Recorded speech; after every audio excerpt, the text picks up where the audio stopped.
વિદ્યાર્થી મિત્રો, ધોરણ 10 ગણિતમાં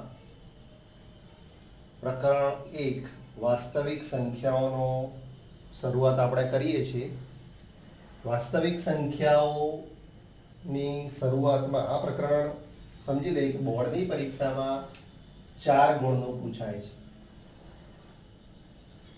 બોર્ડની પરીક્ષામાં આ પ્રકરણમાંથી 4 ગુણનું પૂછાય છે. સૌથી પહેલો પ્રશ્ન આપણને એ થાય કે વાસ્તવિક સંખ્યાઓ કોને કહેવાય. તો વાસ્તવિક સંખ્યાઓ વિશે આપણે સમજીએ. તો સૌથી પહેલો પ્રશ્ન કે વાસ્તવિક સંખ્યાઓના સમૂહને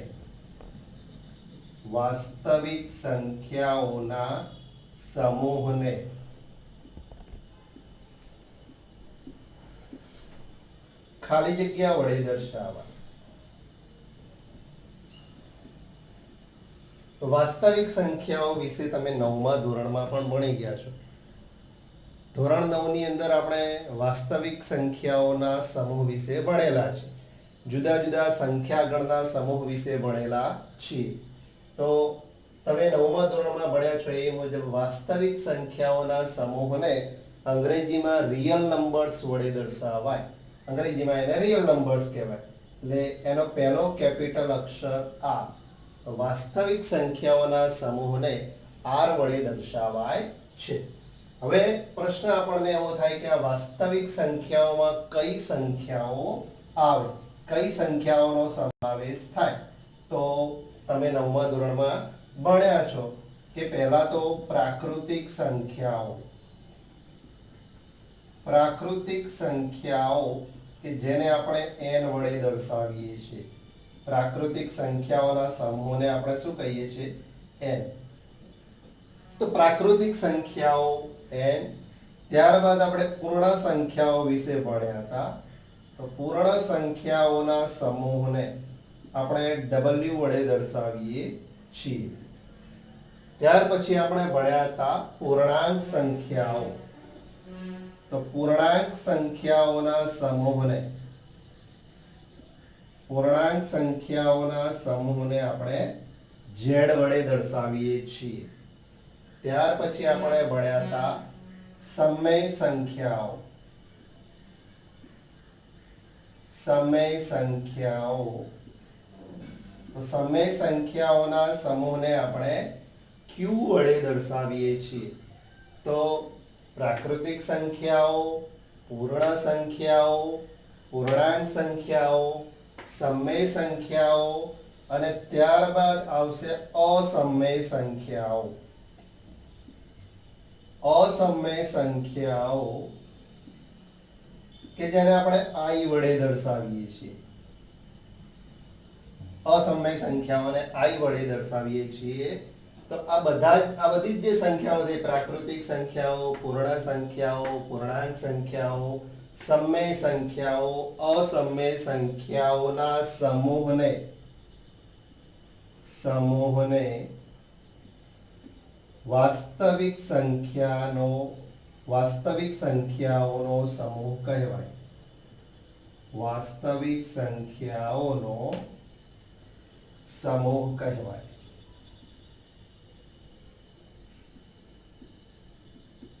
ટૂંકમાં આ બધી જ સંખ્યાઓ એ વાસ્તવિક સંખ્યાઓ કહેવાય. હવે નવો મુદ્દો સમજીએ કે વાસ્તવિક સંખ્યાઓ એના ભાગાકારની પ્રક્રિયા.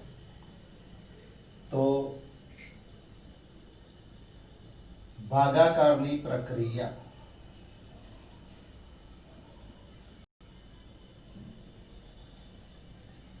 તો ભાગાકાર વિશે તમે અગાઉ 9મા ધોરણમાં પણ ભણ્યા છો. ધારો કે કોઈ સંખ્યા છે 15. આ સંખ્યાને આપણે 4 વડે ભાગવાની છે. તો 15 ને 4 વડે ભાગવાથી આ રીતે ભાગાકાર થશે. 4 તરી 12. શેષ વધે છે 3. તો આની અંદર આ બધાની આપણે સમજ મેળવીએ તો 15 ને આપણે 4 વડે ભાગ્યા તો જે સંખ્યાને આપણે ભાગીએ છીએ એને આપણે ભાજ્ય કહીશું. જે સંખ્યાને ભાગીએ છીએ એને આપણે ભાજ્ય કહીશું. જે સંખ્યા વડે ભાગીએ છીએ એને આપણે ભાજક કહીએ છીએ. ઉપર જે જવાબ મળે એને આપણે ભાગફળ તરીકે ઓળખીએ છીએ અને નીચે જે વધે છે એને આપણે શેષ કહીએ છીએ. જે સંખ્યાને ફરીથી ધ્યાન રાખજો, જે સંખ્યાને ભાગવાની છે એને આપણે ભાજ્ય કહીએ છીએ. ઉપર જે મળે એને ભાગફળ કહીએ છીએ. જેના વડે ભાગીએ એને ભાજક કહીએ છીએ અને નીચે જે વધે છે એને શેષ કહીએ છીએ. તો આ જે ભાગાકારની ક્રિયા છે એને આપણે આ પ્રમાણે લખી શકીએ કે 15 બરાબર 4 ગુણ્યા 3 4 ગુણ્યા 3 પ્લસ શેષ 3. તો જો આનું તમે સાદું રૂપ આપો તો આ રીતે થઈ ગયું 4 તરી 12, 12 માં 3 ઉમેરો એટલે 15. તો આ જે 15 હતા એ શું હતા તો ભાજ્ય. તો 15 ને આપણે ભાજ્ય કીધા છે. પછી 4, તો 4 ને આપણે શું કહેતા હતા ભાજક. તો ભાજક ગુણ્યા ઉપર 3 જે મળ્યું છે એને આપણે શું કહીશું ભાગફળ. અને નીચે 3 વધ્યા છે એને આપણે શું કહીએ છીએ શેષ. તો આ જે પરિણામ મળ્યું, આ જે સૂત્ર મળ્યું કે ભાજ્ય બરાબર ભાજક ગુણ્યા ભાગફળ પ્લસ શેષ. તો આ ભાગાકારની પ્રક્રિયાનું સૂત્ર છે જે તમે 9મા ધોરણમાં પણ ભણી ગયા છો કે ભાજ્ય બરાબર ભાજક ગુણ્યા ભાગફળ પ્લસ શેષ. તો આ પ્રકરણની અંદર આપણે હવે આ જે ભાગાકારની પ્રક્રિયાનું જે સૂત્ર મળ્યું એ સૂત્રની શરૂઆત યુક્લિડ નામના ગણિતશાસ્ત્રીએ કરી. તો એ યુક્લિડના સૂત્ર વિશે હવે આપણે સમજૂતી મેળવીશું. પણ એ પહેલા આ બોર્ડ ઉપરનું તમે વ્યવસ્થિત અક્ષરે તમારા નોટબુકમાં લખી દો.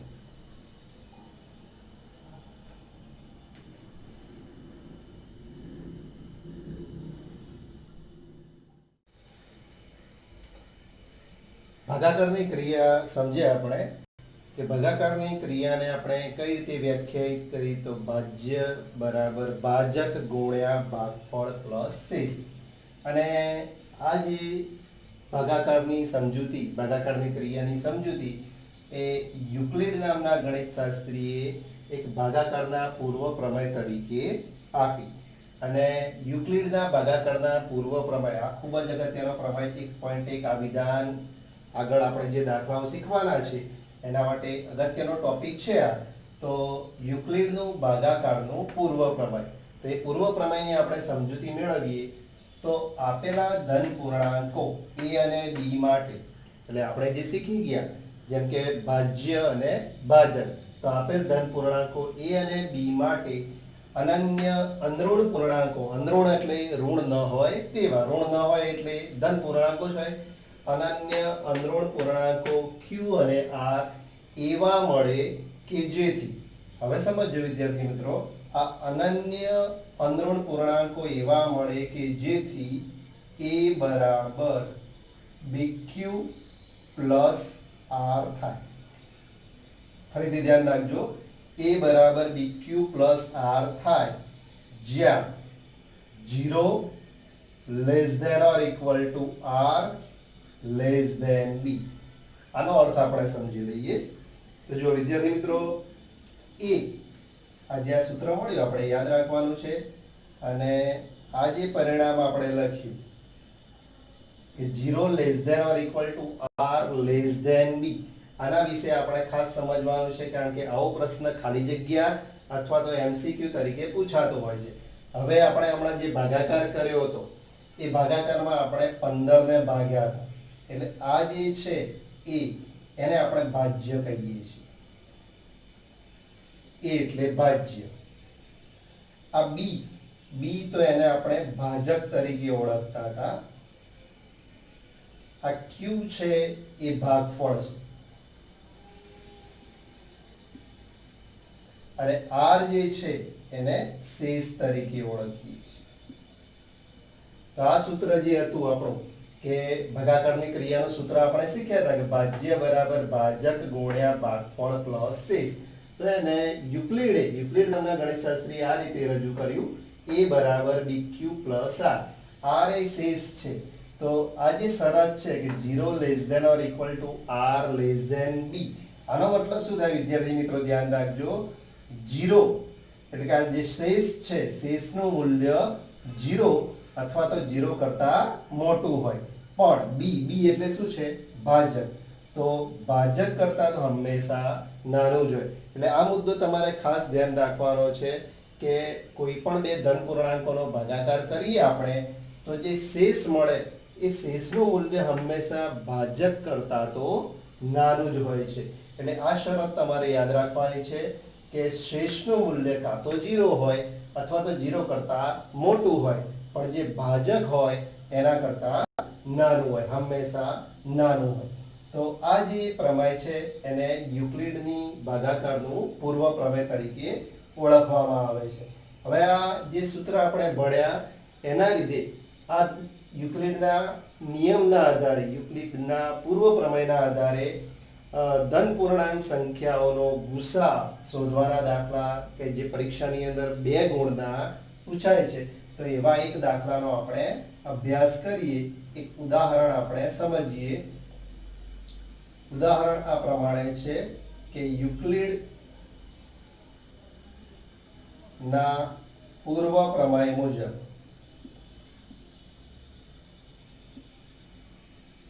યુક્લિડના ભાગાકારના પૂર્વ પ્રમેય મુજબ 120 અને 23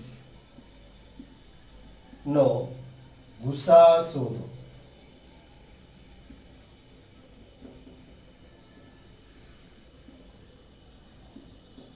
તો પરીક્ષામાં 2 ગુણનો આવો દાખલો પૂછાતો હોય છે કે યુક્લિડના ભાગાકારના પૂર્વ પ્રમેય મુજબ 120 અને 23 નો ગુસા શોધો. હવે વિદ્યાર્થી મિત્રો આ બંને સંખ્યાઓ જે છે 120 અને 23, એમાં 120 એ મોટા છે કોના કરતા? 23 કરતા. એટલે આપણે આને આ રીતે લખી શકીએ કે 120 ગ્રેટર ધેન 23. 120 એ મોટી સંખ્યા છે. તો જે મોટી સંખ્યા છે એને આપણે ભાજ્ય તરીકે લઈશું અને 23 એને ભાજક તરીકે લઈશું. તો 120 નો આપણે 23 વડે ભાગાકાર કરીશું. તો એ ભાગાકારની ક્રિયા સૌ પહેલા આપણે અહીંયા બાજુમાં કરીએ છીએ કે 120 ને આપણે 23 વડે ભાગીએ. તો 23 વડે ભાગાકાર કરીએ તો 23 ના ઘડિયામાં જુઓ, 23 પંચા 115. 120 માંથી 115 જાય એટલે કેટલા વધે? 5. તો આ જે રજૂઆત છે હમણાં આપણે ભાગાકારની ક્રિયામાં શીખ્યા હતા કે 120 એને આપણે ભાજ્ય કહીએ છીએ, 23 ને ભાજક કહીએ, ઉપર જે 5 આયા એને ભાગફળ કહીએ અને આ નીચે 5 વધ્યા એને શેષ કહીએ. હવે આને આપણે યુક્લિડની ભાગ વિધિ અનુસાર, યુક્લિડના પૂર્વ ભાગાકારના પૂર્વ પ્રમેય અનુસાર લખવું હોય તો a બરાબર સૂત્ર આપણે ભણ્યા, a બરાબર bq પ્લસ r. હવે a તરીકે આપણે શું લીધું? ભાજ્ય કોને લીધું? 120 ને. તો a ની જગ્યાએ આપણે લખીશું 120. હવે આને આપણે આ સૂત્ર પ્રમાણે જો લખવું હોય તો b એટલે શું છે? ભાજક, q એટલે ભાગફળ, એટલે કે 23 ગુણ્યા 5. 23 ગુણ્યા 5 પ્લસ શેષ કેટલી વધી છે? 5. તો જો ભાજ્ય બરાબર ભાજક ગુણ્યા ભાગફળ, એટલે કે ભાજક ગુણ્યા ભાગફળ પ્લસ શેષ. સમજી ગયા વિદ્યાર્થી મિત્રો? હવે આગળની પ્રક્રિયા આપણે કેવી રીતે કરવાની છે સમજી લેજો. હવે જેને આપણે ભાજક તરીકે લીધું હતું, 23 ને આપણે ભાજક તરીકે લીધા હતા, એ બીજા સ્ટેપમાં ભાજ્ય બની જશે. 23 શું બનશે? ભાજ્ય બનશે. એને આપણે 5 વડે ભાગીશું, જે શેષ વધે છે એના વડે. બરાબર? તો હવે 23 નો ભાગાકાર આપણે 5 વડે કરીશું. 23 નો ભાગાકાર 5 વડે. તો 5 વડે ભાગાકાર કરીશું તો 5 ચોક 20. શેષ કેટલી વધી? 3. હવે આને આપણે આ સ્વરૂપે સૂત્ર સ્વરૂપે લખવું હોય તો ભાજ્ય બરાબર ભાજક ગુણ્યા ભાગફળ. તો ભાજક ગુણ્યા ભાગફળ કેટલું આવ્યું? 4. અને શેષ કેટલી વધી છે? 3. હજુ આગળ આ પ્રક્રિયા આપણે વધારતા જઈશું. આગળ આ પ્રક્રિયા ક્યાં સુધી કરવાની? તો આ શેષ જે છે એ 0 ના આવે ત્યાં સુધી. તો આગળ આપણે કરીશું. તો હવે જે ભાજક હતો એ ભાજ્ય બનશે એટલે કે 5. એને આપણે શેષ વડે ભાગીશું 3 વડે.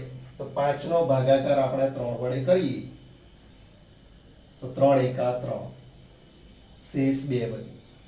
હવે આને સૂત્ર સ્વરૂપે આપણે લખવું હોય તો ભાજ્ય 5.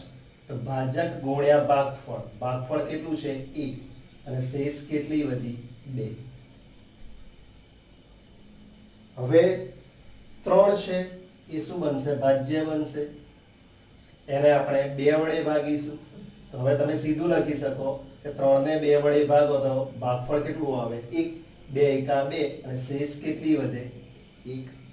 હવે છેલ્લે વધ્યા 2. તો 2 નો ભાગાકાર આપણે 1 વડે કરીશું. તો 1 ના ઘડિયામાં 1 દૂ દૂ થાય. 1 ગુણ્યા 2 2 થાય.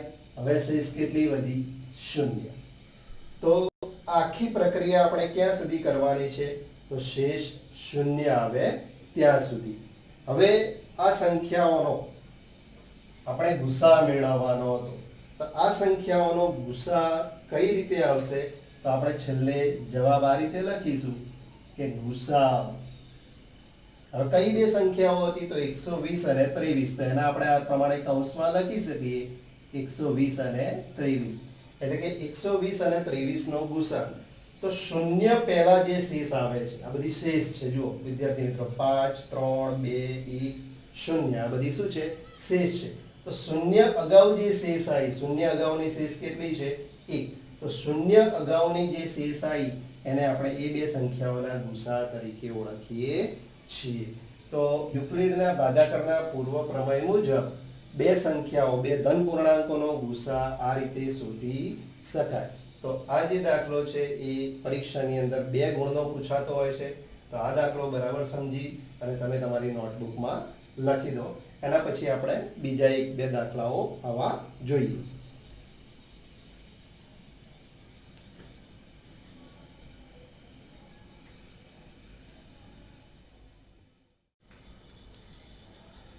યુક્લિડના ભાગાકારના પૂર્વ પ્રમેયના આધારે બે ધન પૂર્ણાંક સંખ્યાઓનો ગુસા કેવી રીતે શોધાય એનું એક ઉદાહરણ આપણે જોયું.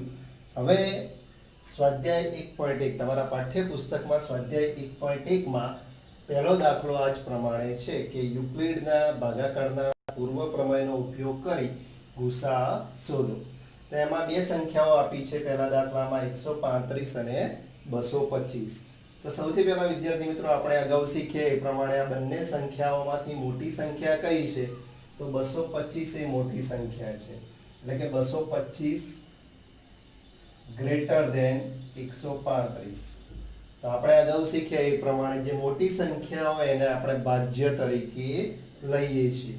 તો સૌથી પહેલા આપણે સૂત્ર ભાગાકારની પ્રક્રિયાનું લખી દઈએ. યુક્લિડનું સૂત્ર કે a બરાબર bq પ્લસ r. મોટી સંખ્યાને આપણે ભાજ્ય તરીકે લઈશું. તો મોટી સંખ્યા કઈ છે? 225.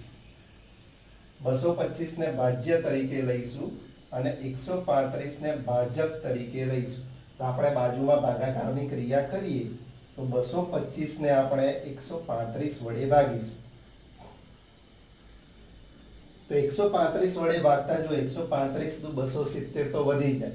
એટલે 135 એકા 135. અહીંયા બાદબાકી કરશો તો જો 2 માંથી 3 ના જાય એટલે 12 માંથી 3 જાય તો 9. અહીંયા 0 એટલે કે શેષ કેટલી વધશે? 90 વધશે. હવે યુક્લિડના ભાગાકારના પૂર્વ પ્રમેયના સૂત્ર મુજબ અને આપણે લખીએ તો ભાજ્ય બરાબર ભાજક ગુણ્યા ભાગફળ. તો ભાજ્ય બરાબર ભાજક ગુણ્યા ભાગફળ. ગુણ્યા ભાગફળ કેટલું છે? 1. અને પ્લસ શેષ. શેષ કેટલી વધી? 90. તો આપણે આને આ રીતે લખ્યું. હવે આ ક્રિયા આપણે ક્યાં સુધી કરવાની છે? શેષ 0 ના આવે ત્યાં સુધી. તો આપણે બીજા સ્ટેપમાં શું કરતા હતા? આગળના દાખલામાં ઉદાહરણમાં આપણે શીખ્યા હતા કે હવે જે ભાજક છે બીજા સ્ટેપમાં શું લખીશું? તો આ જે ભાજક છે એ ભાજ્ય બનશે, ભાજક છે એ શું બનશે? ભાજ્ય બનશે. અને એને કોના વડે ભાગવાની? તો શેષ વડે. તો હવે 135 નો ભાગાકાર આપણે 90 વડે કરીશું. તો 135 ને 90 વડે ભાગીશું તો જો આ રીતે થશે 90 એકા 90, કારણ કે 90 દુ 180 તો વધી જાય. અહીંયા તમે બાદબાકી કરો તો શેષ કેટલી વધે? 45. હવે આને આપણે સૂત્ર પ્રમાણે ગોઠવીએ તો ભાજ્ય બરાબર ભાજક ગુણ્યા ભાગફળ. તો ભાજક ગુણ્યા ભાગફળ કેટલું છે? 1. અને શેષ કેટલી વધી? 45. હવે ત્રીજું સ્ટેપ લખીએ તો હવે જે ભાજ્ય હતું એ શું બનશે? ભાજક બનશે. તો 90, આ જે ભાજક હતું એ શું બનશે? ભાજ્ય બનશે. તો 90 ને આપણે 45 વડે ભાગીશું. તો 90 ને 45 વડે ભાગીએ એટલે આપણે ડાયરેક્ટ લખી શકીએ કે 45 દુ 90. 45 દુ 90 થાય એટલે શેષ કેટલી વધી? 0. તો જો શૂન્ય શેષ આવે ત્યાં સુધી આપણે આ પ્રક્રિયા કરવાની હતી. શેષ 0 મળી ગઈ. હવે આપણે અગાઉ શીખ્યા હતા કે આ બે સંખ્યાઓનો ગુસા, કઈ બે સંખ્યાઓ હતી? 135 અને 225. તો આ બે સંખ્યાઓનો ગુસા કેવી રીતે આવે? તો શૂન્ય અગાઉની શેષ એટલે કે શૂન્યેતર શેષ, જેને બીજા શબ્દોમાં શું કહેવાય? શૂન્યેતર શેષ. તો શૂન્યેતર શેષ કેટલી મળે છે? 45. તો આ બે સંખ્યાઓનો ગુસા કેટલો આવશે? 45 આવશે. તો આ દાખલો સમજ્યા બાદ હવે દાખલા નંબર 2. તો દાખલા નંબર 2 માં પણ આપણને યુક્લિડના ભાગાકારના પૂર્વ પ્રમેય અનુસાર આ બે સંખ્યાઓ 196 અને 38220 એનો ગુસા શોધવાનો કીધો છે. તો આનો ગુસા આપણે શોધીએ તો બંનેમાં મોટી સંખ્યા છે 38220. 38220 મોટી સંખ્યા છે. કોના કરતા? 196 કરતા. એટલે મોટી સંખ્યાને આપણે ભાજ્ય તરીકે લખીએ છીએ. તો સૌથી પહેલા આપણે સૂત્ર લખીશું a બરાબર bq પ્લસ r. તો સૂત્ર અનુસાર 38220 આપણે ભાજ્ય તરીકે લઈશું. એને કેટલા વડે ભાગીશું? 196 વડે. તો અહીંયા આપણે ભાગાકારની ક્રિયા કરી. 38220 એને કેટલા વડે ભાગીશું? હવે 196 વડે ભાગાકાર કરીએ તો 196 ગુણ્યા 2 કરી જુઓ. તો 196 ગુણ્યા 2 જુઓ. 6 દુ 12 બગડો, વધી 1, 9 દુ 18 ને 1 19, વધી 1, 2 એકા 2 ને 3. તો 382 છે, અહીંયા 392 આવે છે, એટલે કે વધી જાય છે. તો 196 ગુણ્યા 2 નહીં પણ 196 એકા 196 આ રીતે ભાગ ચાલશે. આની બાદબાકી કરીએ તો અહીંયા 12 માંથી 6 જાય તો 6, અહીંયા વધ્યા 7, 17 માંથી 9 જાય તો 8, અહીંયા વધ્યા 2, 2 માંથી 1 જાય તો 1. ઉપરથી 2 ઉતારવા પડશે. હવે 196 ગુણ્યા 10, 196 ગુણ્યા 10, 196 દાન 1960 થાય. એટલે કદાચ 196 નવ્વાએ ભાગ ચાલી શકે. તો 9 છંગ 54, 9 ચોગડો 5, 9 9 81 5 86, 86 નો 6 વધી 8, 9 એકા 9 ને 8 17. કેટલા આવશે? 196 ગુણ્યા 9 1764 થાય. તો 196 ગુણ્યા 9 1764. હવે આની બાદબાકી કરીએ તો 12 માંથી 4 જાય તો 8, અહીંયા 5 વધે, 15 માંથી 6 જાય તો 9, અહીંયા 0. હવે ઉપરથી 0 આપણે ઉતારીશું. તો 196 પંચા 980 થાય.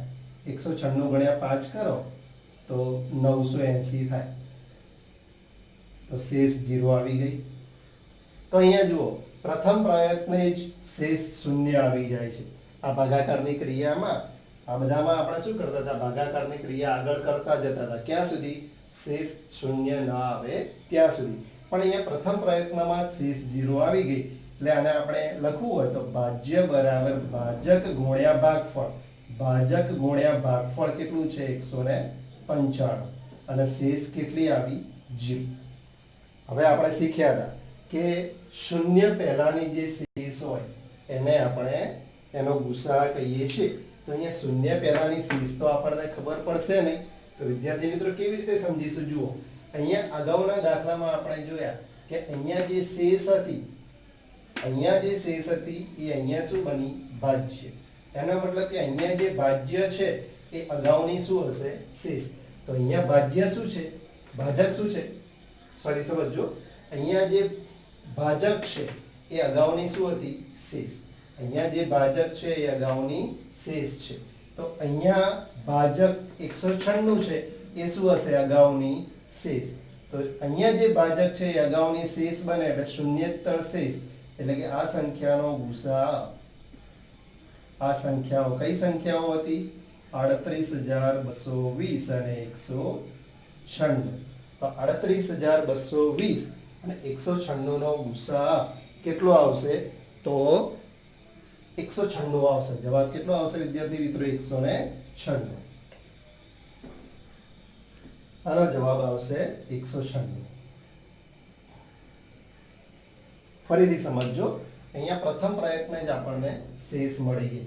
અહીંયા અગાઉના દાખલામાં આપણે શીખ્યા હતા કે અહીંયા જે ભાજક છે એ અગાઉની શેષ થાય. જો અહીંયા 90 ભાજક છે તો એ અગાઉની શું છે? શેષ. તો અહીંયા અગાઉની શેષ આપણે શોધ્યું શૂન્ય પહેલાની શેષ. તો ભાજક કેટલો છે? 196. એ શું થશે? અગાઉની શેષ. તો આ પ્રમાણે આ બે સંખ્યાઓનો ગુસા 196 આવશે. બોર્ડ ઉપરનું વ્યવસ્થિત અક્ષરે તમે લખી દો અને તમારી નોટબુકમાં આ સમજી